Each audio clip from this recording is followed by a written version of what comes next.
Hi, I'm Angela Palmer, and you're watching YEG-Film. We're here at the CineCoup 2015 Kickoff at the Mercer Tavern.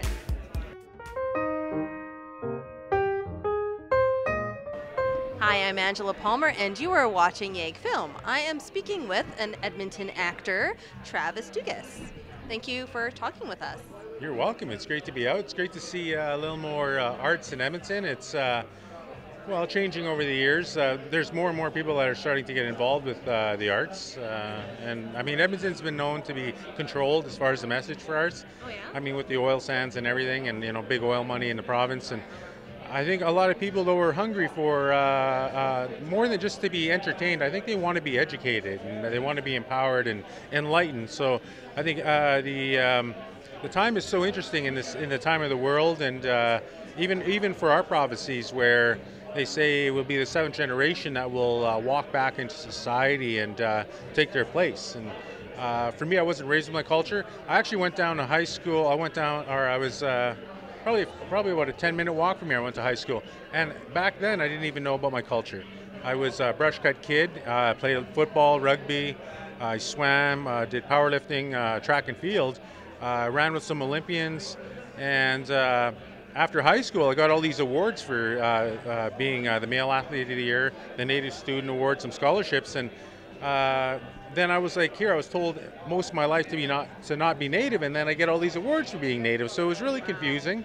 And then what changed my life was when I listened to the elders and the stories, and it felt like I was at home, and that's what I really missed out on. And it was like the passion of the arts. There was a calling there, and when I got into dancing, from there it was like my self-esteem started lifting up, and as I started seeing the world from different eyes, that's when meeting these elders and going to ceremonies, that's where I was called to the dancing circle, and that's where I became a men's traditional dancer, and received my spiritual name, or Indian name as they say, and from there I received some eagle feathers, and then I started to listen to the elders as far as what the dances represented, the storytelling.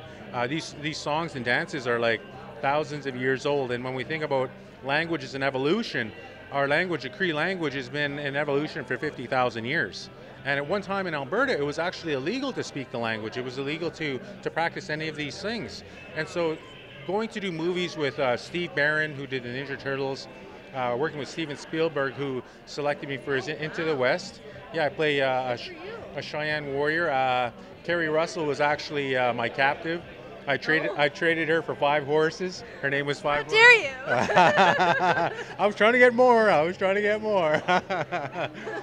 And so I started learning about the culture through a lot of these projects. I got to play the Lewis and Clark Expedition, the National Geographic. Walter Scott, a billionaire construction giant, had the actual Louisiana Purchase that was signed by Thomas Jefferson and Napoleon Bonaparte. He had it in a safe. I think he paid $300,000 for it. And he asked National Geographic, what do you want to do with this? And they said, let's make a movie. Let's make an IMAX movie. So when I went down to audition in Vancouver and then to Seattle, I was lifting weights at the time, and so I was pretty buff. I was trying to break a 300-pound bench press. Oh, go on. And yeah, I was up to 265, and they said, Travis, really like you, the producers and directors for the National Geographic. We really like you, but you have too much contemporary Native muscle. And so my agent here is freaking out on me. I told you you're a beefcake. You don't look like an Indian. You got to stop training. So eventually I stopped training. And what happened is a month later, they asked me to audition for the Métis Hunter. And what really turned out even better on that part was the Chief's role was 3 days. And then the Métis role, which I got, George Drouillard, turned out to be 6 weeks.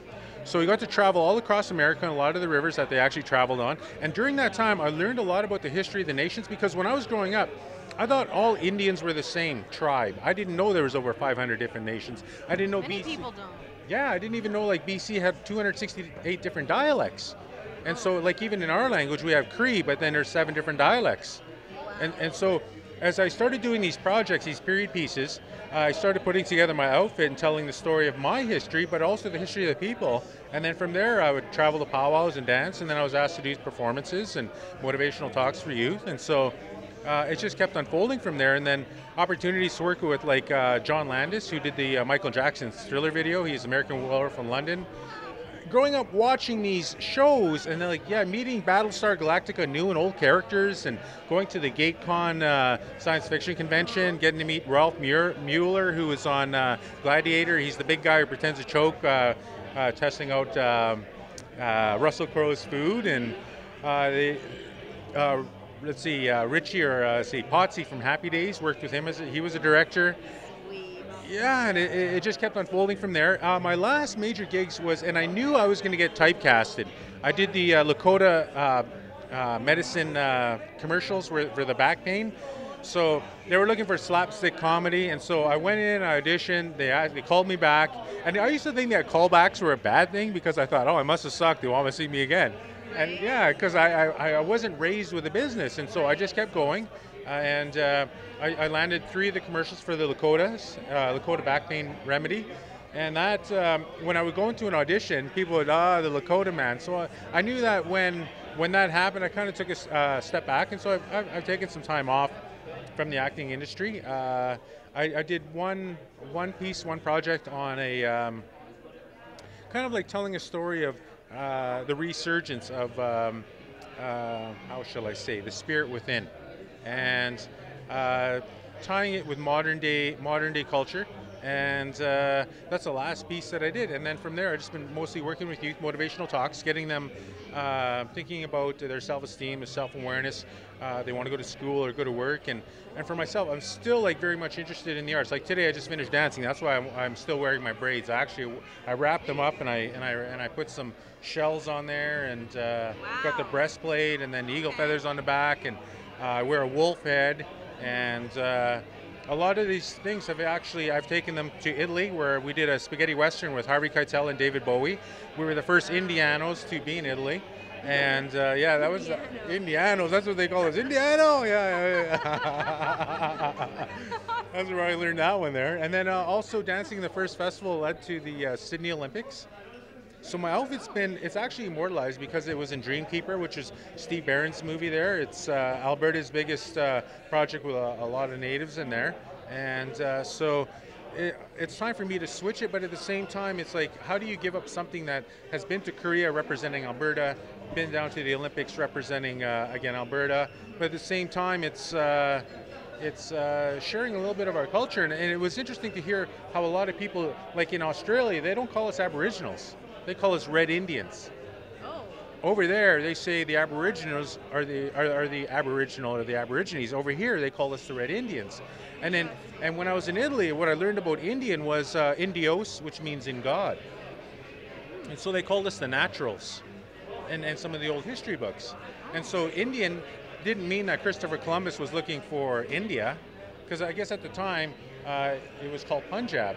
So we'd be called Punjabians. Yeah. Some people say you're lucky they were looking for Turkey. So there's a lot of stories out there that are starting to emerge, a lot of artists, and that goes back to a prophecy back in 1851. The Hopis passed a prophecy back, and they said when the eagle lands on the moon, the original peoples will move from the Indian peoples will move from the midnight into the twilight and become world leaders in healing. And it will be the feminine energy that will lead the way. And it will be the artists that will awaken the people back to their spirits. And 1851, there wasn't even automobiles. And so people are saying, are these Indians crazy? Maybe it was good we came to save them. But the first words that came back from the moon was, in 1969, the eagle has landed. And from that time, the people have been re-emerging to take their place as a race on the original lands here. And so they've been telling their stories. And part of it is, how do we tell the stories so that we can continually work with progress? Because for me, I like progress. I like the modern day war pony. I like the telecommunications. How can we do that so that we're still taking care of the earth? Because without the earth, we wouldn't be anything. That's right. And so I think, there's progress to be made. There's when we think about advancement, how can that be tied in with the arts? And the young people, how much they don't even know about their own history, be it whatever race. Like we say, the medicine wheel with the black, red, yellow, and white, and the 4 seasons, the 4 phases of life. And in our language, we call ourselves Neheo, which means the people of the four seasons, the four directions, the four elements. But the French, when they met us, because we looked after them when they first got here, they called us Christien or Chrétien, which means Christian. And so they cut it short, and now they just call us Cree.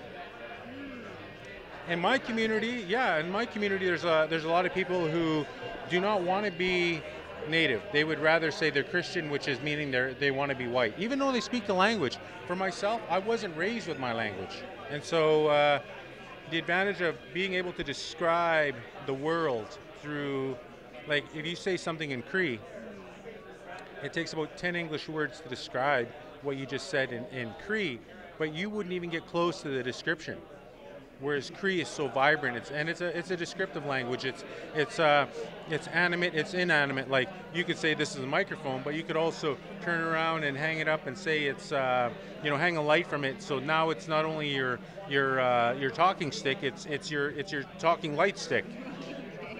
Yeah, Right. yeah. And so I'm just glad to have the opportunities that I've had, and I'm looking forward to some other ones. I would like to have everyone look at life in another way, so that the next generation can start to lift up their heads away from, I guess, the dark times that we've been through as a world, and more peace, more harmony, and use our potential to be happier.